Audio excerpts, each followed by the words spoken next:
பெரியவா சரணம். இன்னைக்கு மார்ச் 23. பெரியவா இங்க இருக்கா?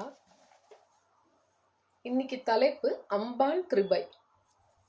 ஆன்ம சாதனையின் முதல் படியாக பூஜை, கோவில் வழிபாடு முதலியவை தேவைப்படுகின்றன.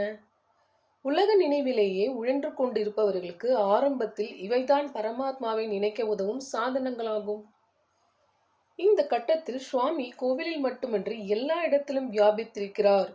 நாமும் கூட அவரேதான் என்று நாம் உணராவிட்டாலும் பரவாயில்லை.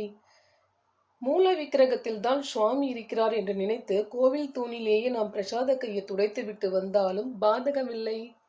மூல விக்கிரகத்திலாவது சுவாமி இருக்கிறார் என்று பயப்பட்டு அங்கே கையை துடைக்காத அளவுக்கு வந்திருக்கிறோம் அல்லவா?